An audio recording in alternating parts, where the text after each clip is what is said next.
Well, it's gone on, Cardinal Nation. Well, disappointing game today as we are unable to get the sweep, losing to the New York Mets today 5-4 as we still win the series, but are unable to get the sweep. And congratulations to the Mets. They avoid the sweep and snap our 6-game losing streak, which was the longest active streak in baseball. But I mean, what a winning streak it was, sweeping the Reds at home, in which all three of those games were comeback wins. And then really these two games, the last two nights, we just flat out dominated. Pitching did great, hitting quite a few of home runs as well. And this game started out great, as we would take a 1-0 lead early on, as Alec Burleson with a solo home run, his 11th of the season, to put us up 1-0, that also extends his hitting streak to 11 games, as he is making a case to be an all-star potentially for the first time. So that would give us an early 1-0 lead.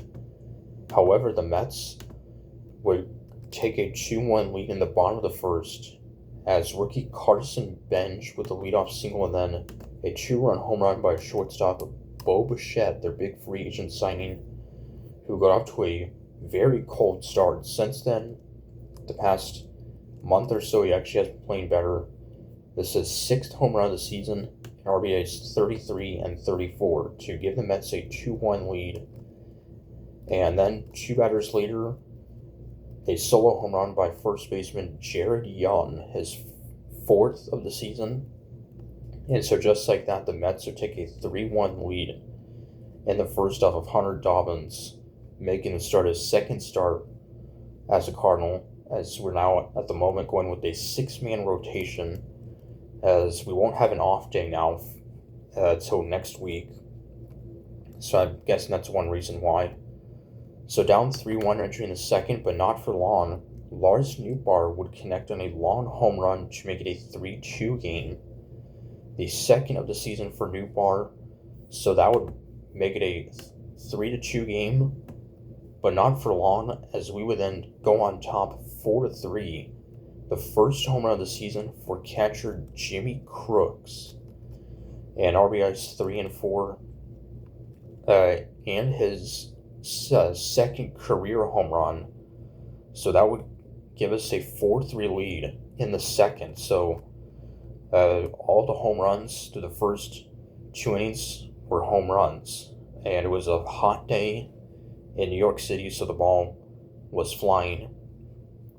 And yeah, so 5 home runs through 2 innings, and Dobbins trying to make it through 5 innings. Unfortunately, RBI single by Jared Young in the bottom of the 5th would tie it up 4-4, and that was actually off of a Justin Brule.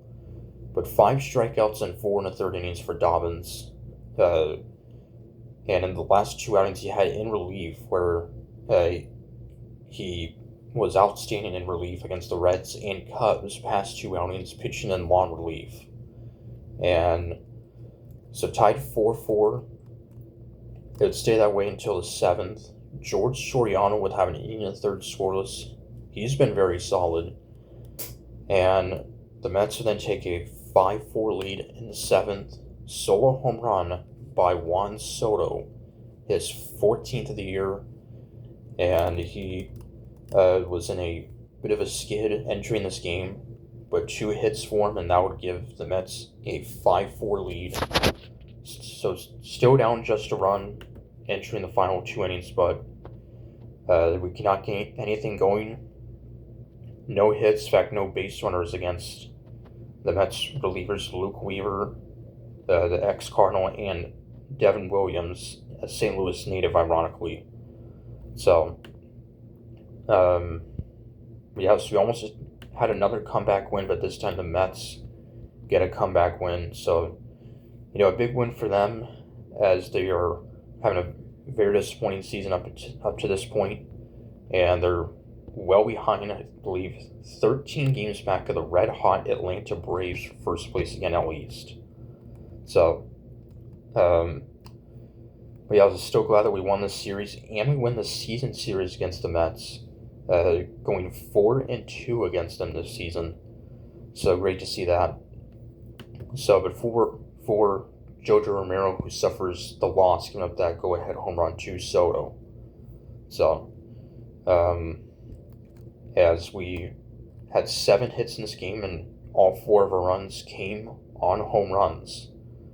So, and we hit quite a few of them in these 3 games. So, also Ivan Herrera, what a series for him. Went 0 for 2 officially in this one, but had 2 walks. Jordan Walker had a hit as well. 2 hits for Lars Nootbaar. And like I said, Alec Burleson extends his hitting streak. So now we'll then head out to Minnesota, face the Minnesota Twins beginning tomorrow night. A team that's had an up and down season. They actually made a number of moves at last year's deadline. He actually had somewhat of a similar circumstance as the Cardinals had, trading all their veteran players and getting prospects back. They mostly did that at last year's trade deadline, but this year they've had an up and down season and a tight AL Central. So hopefully we can bounce back then. So till Friday against the Twins, next we're seeing Go Cards.